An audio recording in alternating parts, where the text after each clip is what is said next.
Thank you all so much for tuning in today. It is just wonderful, beyond wonderful to see all of you. I'm super excited to dive into this event. We have two esteemed experts today, Elissa, who's here, and Adrianna, who's joining us in just a couple of minutes. I just want to give a quick bio on both and a little bit of an introduction into today's event. So Adrianna, who's coming in a couple minutes, she's a 4-time Emmy and 2-time Associated Press award-winning news anchor. And Elissa, who is an award-winning vocal health educator to Broadway stars, CEOs, and television personalities. And we're going to talk all about mastering the art of public speaking. So you are a part of your brand, and that's why it's so pivotal to embrace the power that you possess to successfully build your brand or business. And this workshop is going to explain how to lean into your story, how to transform your anxiety into excitement, and how to captivate your ideal viewers. So Adrianna Hopkins is, as I mentioned, a 4-time Emmy and 2-time Associated Press award-winning news anchor with over 20 years of experience in media. She's a public speaker, she's a journalism professor, and the founder of Steel Media Enterprise, which is a media training, public speaking coaching, and PR and visibility consultancy. Elissa Maas Weinzimmer is an award-winning vocal health educator. She's a presence coach and the founder of Voice Body Connection. Her unique, concrete approach empowers performers, leaders, and speakers to optimize their voices and share them more authentically. Elissa's clients include Broadway stars, television personalities, politicians, and CEOs. She's a leading vocal coach in her industry with instructional videos on YouTube that have over 1 million views. We are just beyond excited to learn from both of you today. We also know how valuable your time is, how precious your time is, and we're really grateful to both of you for investing in Dreamers and Doers in this way. With that, I'm going to hand it over to Elissa first. Elissa, over to you. Thank you so much. Yay, thank you. And hi, everyone. Thank you so much for taking time out of your Thursday to be here. I see very many familiar faces that I'm just like, mwah, mwah, it's so good to see you. And to those of you that I haven't met yet, it's so nice to meet you. And just to say, because this is like truly real life and doing it, Adriana is running a little bit late because she was held up at the studio today. She's on camera like early morning every day, DC News. So she will log on as soon as she can. And I'm sure her studio makeup still. And and by the way, Dreamers and Doers is the thing that brought us together. I have been for a long time looking for someone who's really immersed in media to collaborate with because my side is very much like coming, I'll tell you about it from like a theater background, doing somatic work, doing neuroscience work. And so Adriana and I coming together has felt like a dream team, and it's happened through Dreamers and Doers. So it just like feels so special. And with that, I'm going to vamp and share the screen to get started here. Let me just bring this into full screen mode. Okay, does that look good for everyone? You can see the slides. Perfect your public speaking and brand growth. I think you already know from Nicole's intro, but if that's what you showed up for, you're in the right classroom. That's my favorite joke. Okay, let's go on. So a little bit about me, just to tell you. So that's a grainy zoomed in screenshot of me performing as the narrator in Joseph and the Amazing Technicolor Dreamcoat, full long title, senior year of high school. I don't know if anyone else is a musical theater person, but hello. I grew up as a musical theater performer, choir singer. I sang every day of the week, like multiple hours a day. I used my voice nonstop, and performing honestly totally felt like my identity. I had every plan to become a Broadway star. And then when I was 21, which was the very end of college, I was at USC in Southern California, severe acid reflux. And it took me many years to encounter this terminology, but muscle tension dysphonia. It's a fancy way of saying muscle tension is clamping on your voice and making it difficult to make sound. Muscle tension dysphonia largely led me to have a vocal hemorrhage. I totally stopped performing. I tried to figure out what had happened. By the way, to paint a little bit more of a picture of what that moment looked like, I was in an a cappella group, and the movie Pitch Perfect is based on the USC a cappella group. So like, it was intense. Like it was like International Championship of Collegiate a cappella time, and I couldn't go on stage. So felt really intense. Based on my discoveries over the last 16 years since I started teaching, I now train people to reduce vocal tension, retrain their nervous system, breathe to support healthy speaking, develop confidence for camera and stage, have a more resonant and articulate voice, speak their truth more authentically, and also sing with ease and joy. So all of that falls in my purview.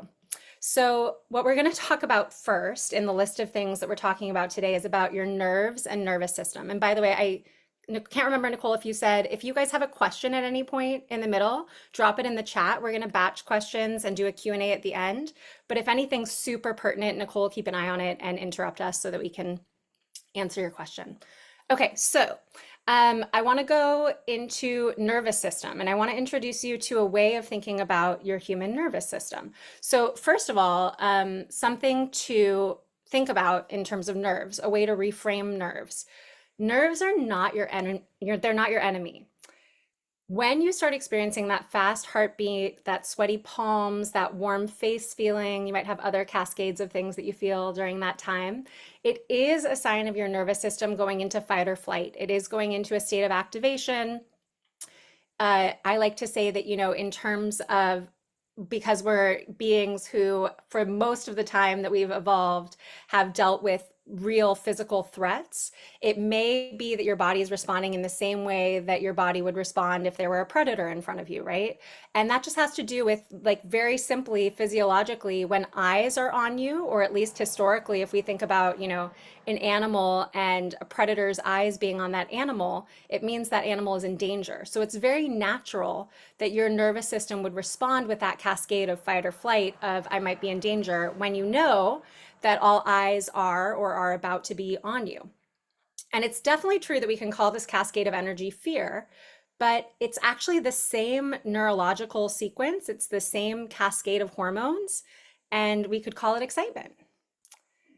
Now, something to know also, which is really interesting, is that when the hormones, the stress hormones get released in this moment, it only takes 90 seconds for those hormones to sequence through your body and complete their response. That's some research. Does anyone know Jill Bolte Taylor's TED Talk? She wrote a book called My Stroke of Insight. It's fascinating. I often assign this for my students, and we can obviously give you these slides to have these references.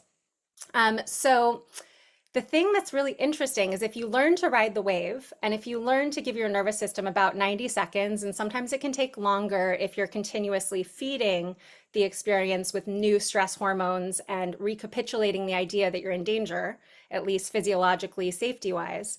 But if we learn to ride the wave, we can actually learn to let the discomfort subside, and we can teach our body and our mind that it's safe to be observed. So this is actually a teachable process to train your nervous system. And I also just put down here another recommended resource that I have for you is a book called Anchored by Deb Dana. Deb Dana is a researcher who works with Dr. Stephen Porges. Stephen Porges is the creator of polyvagal theory, if anyone's heard of that. So this is like the neuroscience that also you may have heard. This has made its way into therapy. And Deb Dana is actually a therapist. And she worked very closely, she works very closely with Stephen Porges, and she's been able to translate in a beautiful way the neuroscience and the really, the really deep articles that are difficult to hash through into a way to understand how we can have our nervous system more anchored. So I won't be able to get deeply into polyvagal theory right now, but it's fascinating. Highly recommend looking into it. And also there's another book called Presence by Amy Cuddy. Amy Cuddy is the person who led that TED Talk about power posing. And her book Presence is also a really good resource for retraining your nervous system. Okay, so moving right along. What I'm going to focus on teaching you today is about 3 states of energy, which is a beautiful way to describe how your nervous system functions. I have the reference down in the corner. This concept is, I kind of renamed it a little bit based on the 3 circles of energy as described by Patsy Rodenberg. She has a book called The Second Circle. Patsy Rodenberg is a theater voice teacher, so kind of comes directly from the lineage I come from, but also works very directly with public speakers. And she calls these circles first, second, and third circle. I'm going to name them what I believe they really describe today, just to make it utterly clear. So we're going to start with what Patsy calls the first circle, which I'm going to call self-focus today. Self-focus is when you are more concerned with yourself than you are with the outside world. And when I say concerned, I don't necessarily mean that you are worried about, but you are literally concerning yourself with thinking about yourself more than the outside world. When you are thinking about yourself or the things you need to remember to say or what you rehearsed yesterday more than the outside world, your energy will stay inward. There's a tendency to withdraw and withhold, and your audience may feel that it's difficult to connect with you. I can't see everyone on screen right now, but if those of you that are on screen want to give me like a nod, like, does that make sense? Do you have a sense of what I'm talking about there? Great, awesome. Okay, because a lot of times once I describe this to folks, they're like, oh, this makes so much sense. Okay, so Patsy calls this third circle. I'm going to call it outer focus. Outer focus is when you are more concerned with the outside world than yourself. So in this case, you're actually spraying your energy outward. You're like really, really outer oriented. There's a tendency to push or force your energy, and your audience may interpret you as inauthentic and bluffing. Does this one make sense too? Yeah, you know these states. We know these states. Balanced focus, which surprise, surprise, is what we're going for, and another way to call this is fully present. It's not that the other two states are not present, they're just selectively present. This is full presence. Balanced focus is when you're concerned both with the outside world and yourself, and there's a flow of energy in and out. It's easy, pardon me, it's easy to feel present, and your audience will find it natural to connect with you. Okay? Now, just to prove that you know these, you're already good at moving through these three states of presence, and I'm just going to get some water. Which, by the way, this is something I like to teach, is like sometimes it can feel when you're presenting like, oh my goodness, there's no time to take a sip of water. This is so scary. Everyone's looking at me. There is time. So you're actually very good at moving through these three states of presence all day, every day. Let's say you're at the grocery store. You're in self-focus, you're minding your own business. Maybe you're on your phone looking at your list. That's how I can navigate the grocery store. You're in the aisles, you're looking for what you need. Your bubble's pretty small, right? Then an employee walks past you and they say, hey, do you need any help? And without even really connecting deeply with that person, you just kind of spray in their direction. Nope, I'm good, thanks. That's actually switching very quickly from that inner focus to the outer focus, the self-focus to the outer focus. But then let's say you walk down one aisle and you run into a friend and you're like, oh my goodness, it's so good to see you. I've been meaning to call you. And you're having a really genuine conversation. Now you're in balanced focus. So do you see how quickly you can actually move through these all day, every day? It can happen while you're in transit. Like, we're constantly moving through these states of presence. We know them. You're already good at them. So, okay, if we were in a classroom, like back in the day when I had like a whiteboard, I would to do this exercise in a really long way. And I'd be like, okay, what do you notice about your eyes when you're in self-focus? What do you notice about your body? I just made you a chart based on the hundreds of students that I brought through this exercise. And you're not necessarily personally going to agree with every single thing on this chart. You may have your own unique experience, but this is how it basically breaks down. So this is how the three states of presence show up. Let's go down the first column first. When you're in self-focus, your eyes will tend to be averted, or they may feel far away, like they're kind of glazed over.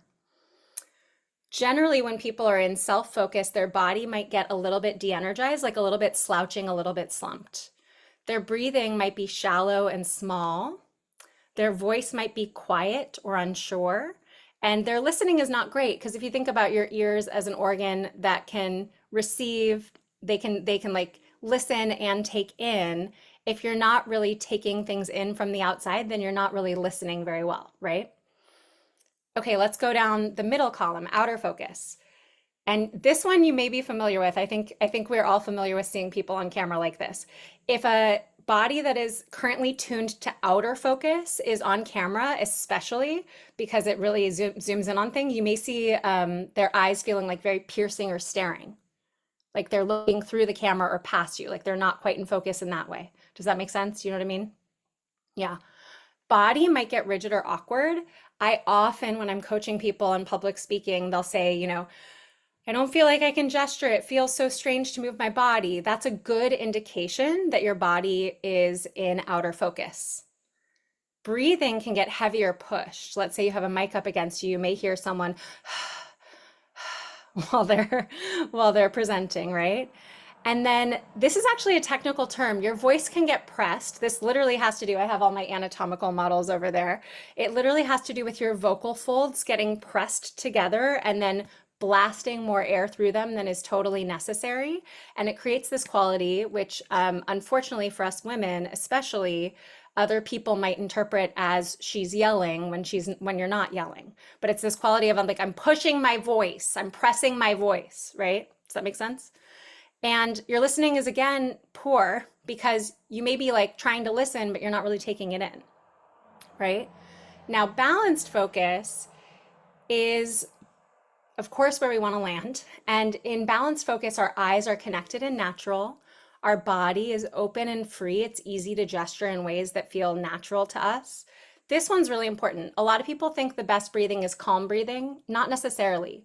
If you're delivering an impassioned speech, you don't necessarily need calm breathing. You need breathing that's appropriate for the situation, for what you're sharing, right? So your breathing is appropriate in balanced focus. Your voice is going to be varied in intonation and range. So a lot of times, another thing that we could potentially map on here is a voice that is in self-focus can get kind of low and monotone, and a voice that is in pressed, that outer focus can be like pressed and also sound kind of a different kind of monotone. When we're in balanced focus, there's more ease and intonation in our range. And listening is good, right? So the last thing I just want to drop in around all of this then is if we just focus on what this third column is telling us about full presence, balanced focus, we actually have a way to reverse engineer ourselves into presence, because we're going to let our eyes be connected and natural, which means taking time to let them come into focus. One of the biggest things that happens when your body is in that fight or flight mode is you can feel like there's no time, right? Like you have, like you're already late, like you have to be on top of things, you have to be answering the question right away. What feels like what is a millisecond can feel like an eternity to the body that is in fight or flight mode. But if you take that time to let your eyes come into focus, and even if you're on Zoom, really see the people on the screen, it's a really great way. In fact, it's my top tip for bringing yourself into that state of presence, into balanced focus. Even if it's feeling rigid or strange, you can try to let your movement be open and free. You can allow yourself to do a gesture. I can talk more about this at another time, but repetitive gestures also generally mean that we're not in full focus. So if you just do like a single easy gesture and then let your hands fall down by your side, you don't need them all the time. That can be a really good way to bring yourself back into balance. Now, this one is really interesting. And again, if you have questions for me about this, we can talk about it in the Q&A. If you let yourself breathe in and out through your mouth to be appropriate for speaking, that's a great way to tune your breath. Because watch me while I'm talking right now, you'll notice it's required to breathe in and out through your mouth when you're continuously speaking. If I were to slow down to breathe through my nose while I'm talking to you, it's abnormal. It's not what we normally do, right? Now, if there's an interviewer asking you a question, of course you can close your mouth, breathe in and out through your nose for a couple moments to recalibrate. But when you're continuously talking, we actually breathe in and out through our mouth. So that's a great way to get appropriate for your speaking. You can let your voice be varied in pitch, intonation, and range. Range, right? You can go somewhere outside of where you would normally go. And sometimes it can feel awkward, but it's surprising how what feels awkward internally does not land that way with other people. And listening, this is another great way to tune your nervous system. Pardon me, I'm experiencing some ragweed allergies this week. Listening, if you allow yourself to really listen and receive what other people are saying, if you find that you're in that ticker tape where you're like, what was I going to say? How do I answer the next question? Just reshift your ears back to listening to the interviewer, listening, even if you're recording a solo podcast, like imagining that someone on the other end is being like, hell yeah, before you say the next thing, right? So this is a great way to tune your nervous system.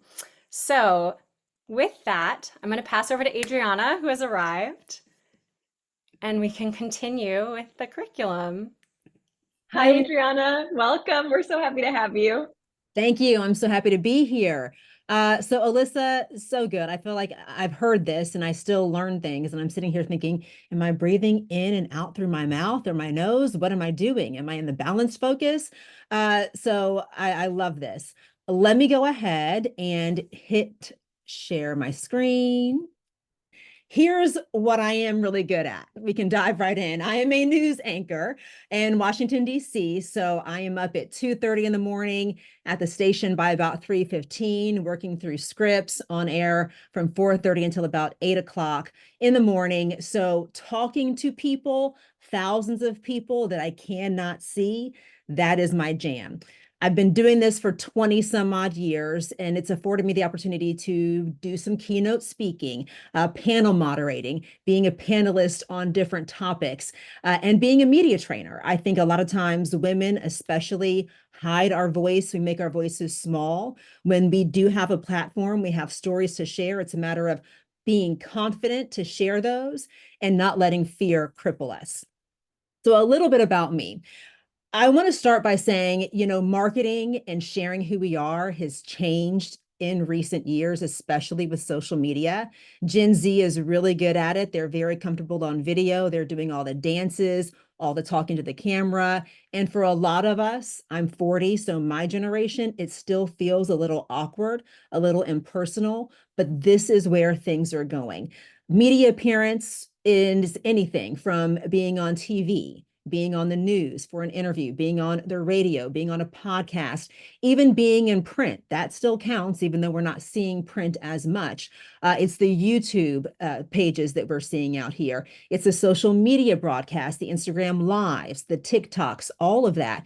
It can be an event, a fundraiser, a panel that you're on, anything where you're speaking to more than one person is an appearance, public speaking appearance or media appearance. I have seen, even when I'm filling out a grant application, sometimes that application asks for a 2-minute video. Now I've got to show up on camera. I can't just send you a resume. I can't just fill out an application. I've got to show up on camera. I've seen pitches for investors. They request a video presentation of you showing a product or explaining your thought leadership. So media and marketing yourself has changed. I like this though, because you can really leverage these types of media appearances. When I give a keynote speech now, for instance, I did recently a keynote speech for the Department of Housing and Urban Development. They were able to virtually show that to all of their local offices across the country. The good thing is that's a bigger audience for me. That's more exposure for me. From that, I had a local organization in Michigan request my services for a keynote speech for a gala that they were having there. So you can leverage these types of media appearances, and social media has really opened that up. If you think about going to one location on one stage, you just have that audience. Going to one stage and having it virtually or hopping on your Instagram live, your audience just got that much bigger. It's an easier way to share your ideas, establish your brand and your thought leadership, represent yourself, your company, or solve people's problems, address those public questions and concerns about whatever topic that you're knowledgeable on. There are a few key differences between presenting on camera and on stage. So the left of your screen, this is on camera. When you are presenting on camera, Instagram, for instance, you have a lot of distractions that you're battling with the audience. If you think about it, they have web tabs open, they have their inbox open, they have kids, they have snacks, they can do a bunch of different things and multitask at the same time. So you're required to engage the audience more, which can be difficult because you cannot see the people you're talking to all the time. The good thing about being on social media or on camera is being casual is accepted. I mean, if my kids were to run in here, you all know I'm at home. It just is what it is. It's more acceptable.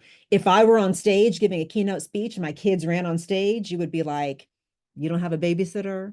Where's someone who can watch your kids? The formality is more expected when you're on stage.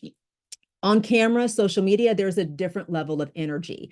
You're required to step it up a little bit more to engage the audience. When you're on stage, you can work that stage. You can work that platform. You can walk right up to people. You can see them nodding back. You can get that audience engagement and you can feed off of it.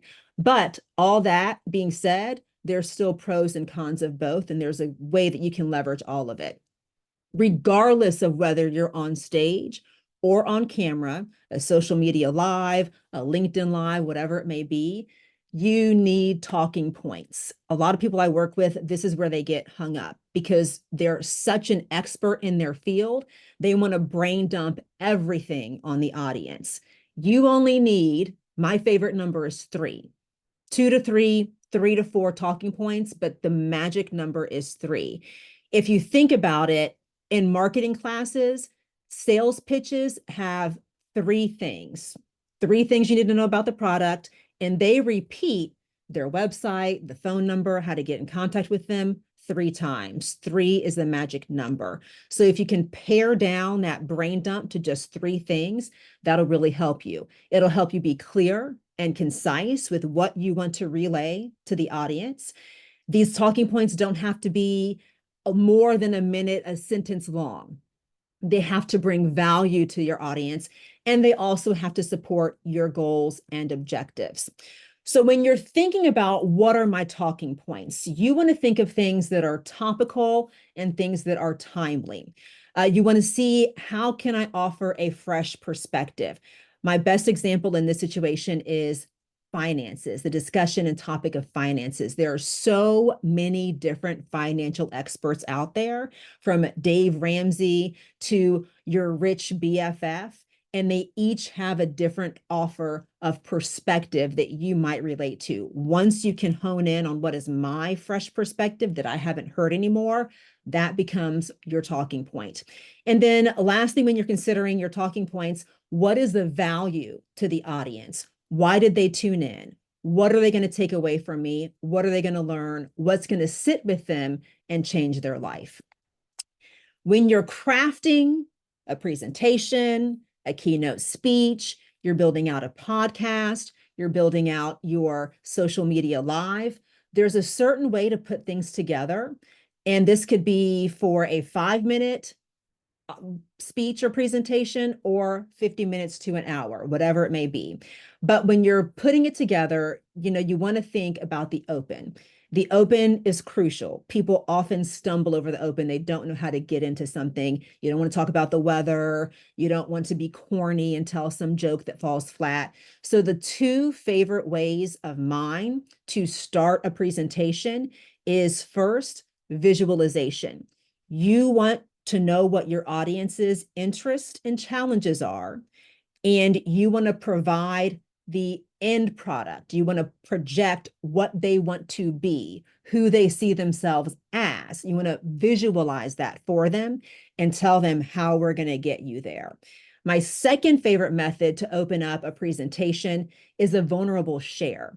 This sometimes makes people feel uncomfortable, but when you're sharing a personal story, a reason why you were inspired to get into this work, that makes you relatable to the audience.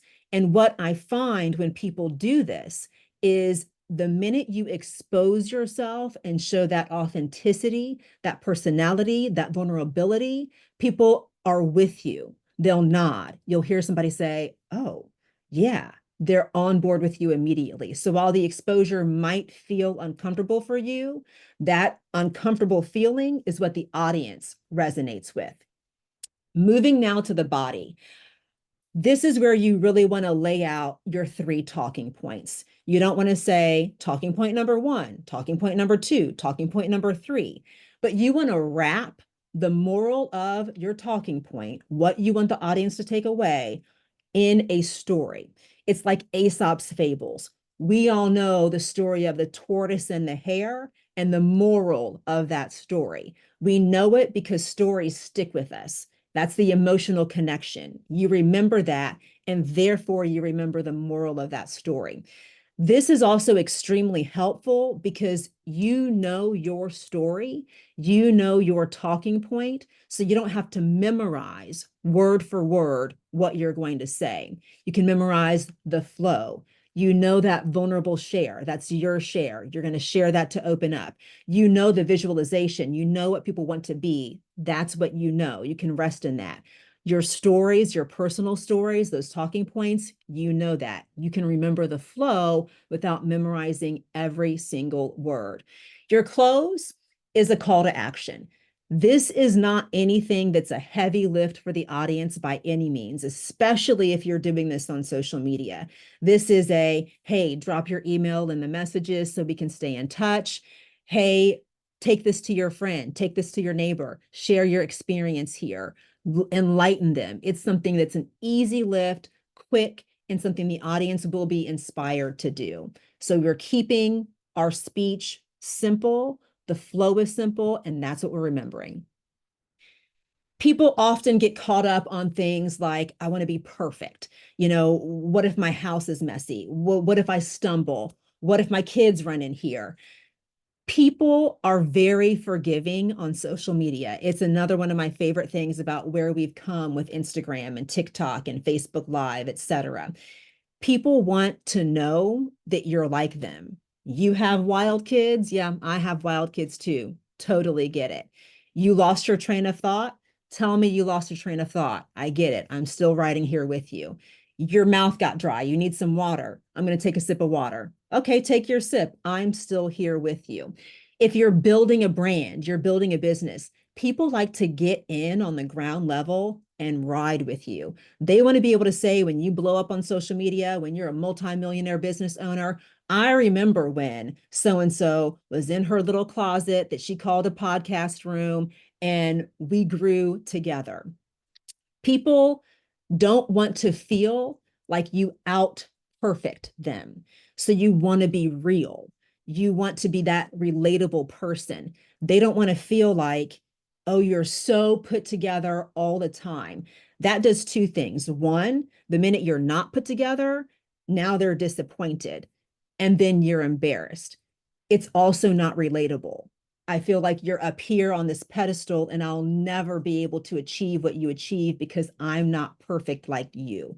You don't want to present yourself as perfect and in turn make yourself this expectation that is unattainable. The other thing that people I work with, they get intimidated by social media because they think they have to have some big content calendar, some rules to follow. If they don't meet their weekly goals, then, oh, I've just bombed or failed. With social media, you want to start really small. Do what is in your capacity and be able to do it consistently. If that is showing up bi-weekly, for whatever it might be, an Instagram Live, a LinkedIn Live, a short masterclass, do that. Don't set the expectations on yourself so high that you are going to fail. So it's really easy, and social media is very forgiving, and people have a lot of grace for you to go ahead and feel comfortable on camera presenting whatever it may be. So frequently asked questions I get, and we talked about this first one briefly. Should I memorize my speech or presentation? No, absolutely not. You want to remember the flow of your presentation or your speech. You want to remember that open, that personal story, your talking points, and the stories that you've wrapped those talking points in your quick call to action that is not a heavy lift. How should I prepare? This is the one, when I say this, people cringe because it's like listening to yourself on voicemail. You want to record yourself and watch yourself. Super cringe, I know. Easy for me because I've been doing broadcast news for a millennia and I watch myself all the time, so I'm no longer uncomfortable. But here's what that does. When I work with clients and I tell them to record yourself, you watch it, and then you send me notes. They'll send me notes that say, oh my God, I do this all the time. I had no idea I do it. I absolutely hate it. I hate the way that I walk here. I hate the way that I move my hands. I hate it. And immediately they stop doing it. When you see what you don't like, you don't do it anymore. The second thing is to take that same recording and send it to your friends. You don't want to ask your friends things like, what do you think about my lipstick? What do you think about my makeup? Does this blouse fit funny? You want to ask your friends, was I clear? Was I concise? What were the takeaways from my messaging? If they can't give you the takeaways, you need to go back to those talking points and the stories that you've wrapped them in and make sure that they're clear. You want to ask them, what did my body language say? Was I nervous? Was my pitch off? Was my cadence off? Did I talk too fast? Did I speak with clarity? Did I use a lot of filler words? You want to be able to ask them at any moment, did they get lost in what you were saying? That is all constructive criticism and feedback to help you go back and iterate whatever it may be and come back better and stronger. When I tell people to send this to their friends, I don't mean the girlfriends that tell you those white lies. Yeah, girl, you look great in that dress, knowing it's ill-fitting. You want the friends who is a true friend who will tell you, let's change this. Let's work on that. The last thing people ask me, and I hate this question because it goes to your frame of mind. People will ask, Adrianna, what if I bomb? Don't even start there. Why are we even putting this in our mind? What if you bomb? What if you succeed? Why are we doing this to ourselves? This is something that a lot of women come to me and say, I've never had a male client say, what if I bomb? This is a woman thing. It comes from our own insecurities. We have to reframe our thoughts. This is something that Elissa and I teach a lot. You don't want to go in with something negative in your mind and then it gets into your body. If you go in with, what if I bomb? When you step on stage, when you pop on that camera, your heart's already racing. Your palms are already sweaty. This is not good nervous energy. You want nervous excitement. Like Elissa said, a little bit of nervousness means you care. So you want that, but you want to be able to leverage that into, I'm going to go in here and crush it. People are going to hear my message. They're going to want more from me. That's how you want to reframe that thought. And no, you're not going to bomb. I believe that is all I have. I was on a tight timeline, 1:45. I want to make sure that we leave enough time to ask any questions. I know I Awesome. raced through that, but I want to make sure that I got everything in and left time for questions. And we could, Adriana, we have maybe we could spend about 5 minutes. Do you want to try this guiding people through the exercise thing I would that we love to. Oh, okay. let me just say one more thing before we Yeah, do go for it. this. Especially as we're about to guide you through this exercise and anyone who wants to present to everyone, I want to say this, and this goes back to framing your thoughts positively. The audience is rooting for you. No one wants to pay money to see you deliver a keynote speech and bomb. No one's hoping for that. Why would I invest in that? I can do a lot of things on my phone. I can do a lot of things with my kids. I can clean up. I can do a lot of things. If I take time to hop on Elissa's live stream, I'm wanting her to tell me something that's going to help me. The audience is rooting for you. So if you have those fears, what if I bomb? What if I'm not perfect? What if I stutter or stammer? No one wants you to do that. They will give you the grace because they are rooting for you. I completely agree with that. And I'll also say, if we go back to the idea of the reason I like thinking of it as focus is when you have that fear-based thought, I mean, it's kind of we can't stop our first thought, right? If the first thought is, oh no, what if I bomb? Then we pick up our attention, we move it back to the audience that is rooting for us. That's the practice that we get into so that we feel confident even when the first thought is not confident. It's not like you're going to magically never have doubts again, but you're going to learn how to channel those doubts into positive energy. Okay, so let's try a little exercise here.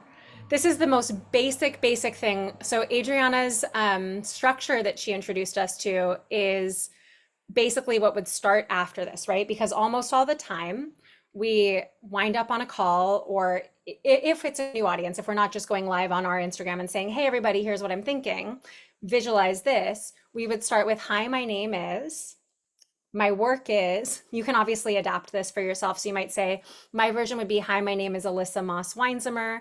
I'm the founder of Voice Body Connection, and our mission is to help people have a healthy, confident, free voice. So you can write a really simple version of this. And if you have something to write on right now, feel free to write your version down. And what we can do, I think it's probably going to be about one, maybe two people, depending upon how many questions we have. We can spotlight someone if you would like to be spotlight coached by us.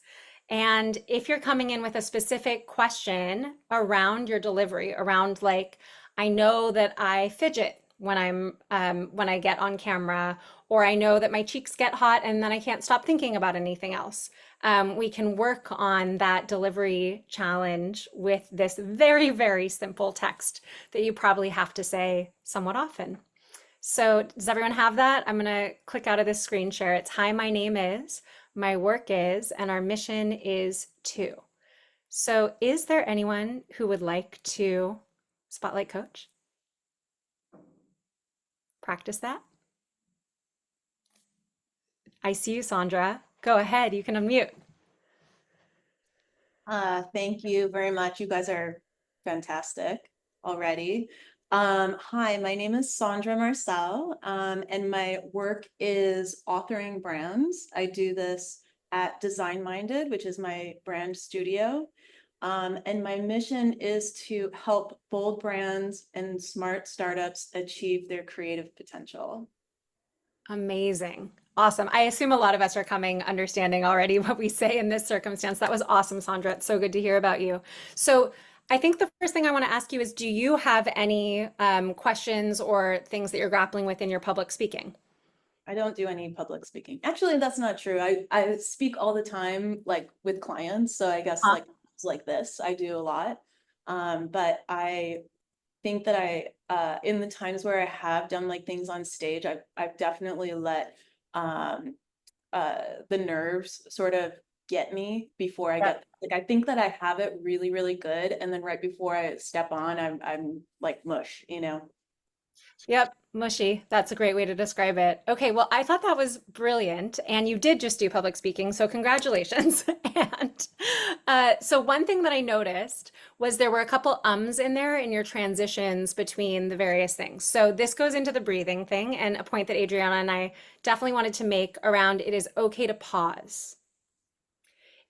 Remember that the human nervous system that feels mushy is a great way to describe it, or fight or flight or whatever it is, a little moment is going to feel large in your experience while eyes are on you. Can you just let your mouth stay slightly open, leave that space empty, give yourself the time that the takes, because that is time that is actually probably necessary for you to process, which is why you were filling it with an and see if you can skip it. Want to do it one more time? Sure. Yeah. My name is Sandra Marcel. I work in authoring brands.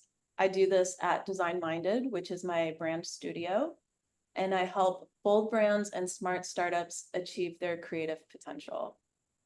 Woo! That was awesome. And I just really want to applaud your eye focus is extremely connected on, and a lot of times it can be strange when we're on Zoom. Sometimes we want to look up at our green dot to really, if you are the only person on camera, it might actually make sense to look at the green dot. But we do forgive people when we're in a meeting like this for looking down at the screen. Your eye focus felt very connected. Adriana, do you want to shout out Sandra for anything else? Well, that was the first thing I noticed. When we made the transition to Zoom during the pandemic, it was weird to look at a green dot that's giving me nothing back. I can't even see myself. I can't see anybody. But when I see people looking at the green dot, I'm like, okay, they get it. So I thought that was the first thing I noticed was the eye connection. The ums and the uhs, as Elissa said, the pause feels like an eternity to us. Aside from regulating you and letting you have a moment to get your thought together, we think in our brains, if we pause, the audience is like, oh, this idiot forgot what her train of thought was. What we do instead is lean in to listen. It sets the anticipation of what you're saying next. The pause is not your enemy. The pause is absolutely your friend. That all being said, this is an impromptu session, so I do expect ums and uhs and yes and you knows, just because you haven't had a lot of time to prepare. But that is another thing to consider when you feel, I want to get to the next thought, or I can't remember what I was going to say next. Pause. The pause is just fine. I also thought you had a really good pace. people, when they're nervous or it's an impromptu situation, they speed through, they race through what they're going to say because the thought is right here. I got to get it out before I forget it. I'm uncomfortable. I don't want to be here. So you race through your thought. When you do that, you slide through words. And as an audience person, I'm thinking, I don't even know what you said. So your pace was really good. And I felt like your pace was comfortable for you, considering we just gave you this assignment and you wanted to remember what the next point was you were supposed to make. I wrote it down. Oh, and on the tiniest of notepads. Yeah. Thank you guys. Of course, thank you. Okay, I think it probably makes sense in the interest of time to open it up for Q&A. So does anyone have any questions they want to ask us? If yes, just unmute, I think is probably the best way, or feel free to put it in the chat if that is what works best for you.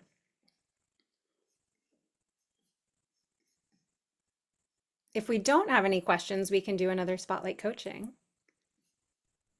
I have a question, and it might not make the most sense for this presentation, but as we are talking about public speaking, I teach a class, a Zoom class for university, and one of the things that I struggle with the most is coming up with impromptu good vocabulary, I guess, instead of just saying, oh yeah, that's great, good job, cool, you did great. I just keep reusing the same phrases because I can't think quickly enough to fill that space with something intelligent sounding. So how do you navigate something like that?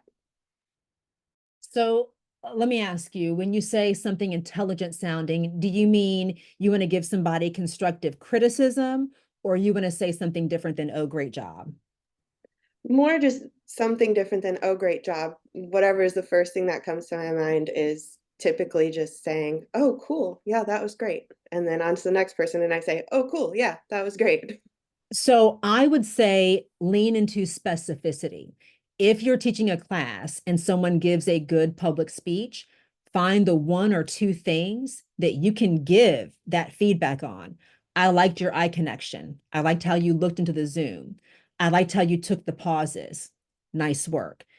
The other thing, and this is a little bit of a tangent, but a lot of times when people use ums, uhs, ahs, you knows, and likes, it's because in their brain, they think they have to find some special word to relay exactly what they want to say. I call it the SAT 1600 word, that big word that, you have to break down and look up in the dictionary.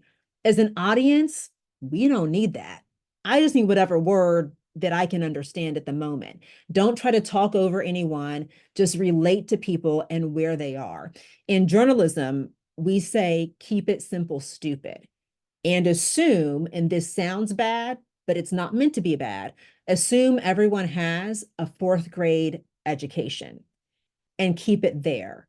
What that does is it doesn't exclude anyone. You get away from that industry speak that maybe some people in the audience understand and others don't. But don't try so hard or beat yourself up to find that one specific word. If you want to say more than, oh, cool, oh, great, oh, nice work, then listen and think of that specific bit of whatever it is that made it great. I like the pace. Your voice was even. You had good cadence, something like that. And that's also more meaningful to whoever you're giving the feedback to. Thank you. And I'll just add to Megan, if it's a content focused response, you could say, I really liked what you said about blah, blah, blah. Right? Awesome. Adriana, do you see the question in the chat? I do. Okay. So, a makeup product or a primer that I recommend to help with forehead perspiration. Y'all, I do Botox. I don't do it right now because I'm pregnant, but I do Botox in my forehead. I do Botox in my armpits. It's just a physiological response that Botox works for me. If I were to use a primer, they dry out my skin, but the one I know we use in studio is the Makeup Forever primer. And then we also do a setting spray. But all of that being said, if you're not diagnosed with hyperhidrosis, over sweating or what have you, if your sweating comes from nervousness, then that's where we would do the deep dive with you to really get in your mind and find out why you're so nervous, what your fears are, what is holding you back, and reframing those thoughts so you don't have a physiological response to your fear. So it would be a matter of asking, do you just have a sweating problem? Or do you have imposter syndrome? Are you so nervous that you can't control your body's response to it? Is there something in your mind that's happening and coming out in your body? Oh, you're just hot. Okay, I got you. So for that, again, I leaned into the Botox, but the Makeup Forever primer, that's what we use in studio. Love it. Okay, I'm just gonna say a little bit about how you can work with Adrianna and I if you'd like to, and then we'll hand it back to Nicole to close because it's getting to be time. So Adrianna and I have created a program together called Speech to Success. It's an 8-week program. We take people deeply through content, presentation skills, imposter syndrome, all the different things that we talked about, tuning your eye focus, your nervous system. We're starting another round in October, in mid-October on the 17th. And if you would like to talk to one of us for 30 minutes, we would be delighted to give this group that opportunity. So just drop your email in the chat if you want to get a personal email from us so that we can tell you more about the program, give you a time to hop on our calendars, talk about your public speaking concerns. Even if you just want to talk to us about that, we would love to connect with you. So put your email in the chat if you'd like to hear more. And thank you so much for having us. Elissa and Adrianna, you're both amazing. You're just so amazing. This was wonderful, so jam-packed with information, so much in the chat, and already everybody in the chat, thank you, terrific session. Just like so much good stuff packed in here. Thank you for showing up, sharing this amazing work, collaborating as fellow dreamers and doers. I can't even handle it. It's so cool, and I'm so in awe of both of you. Thank you for your time, and thank you all for joining. This was wonderful. Thank you all for the thank yous in the chat. Just celebrating both of you and all of you. Have a wonderful rest of your week, everyone. I will see you on the next event. Bye, everyone.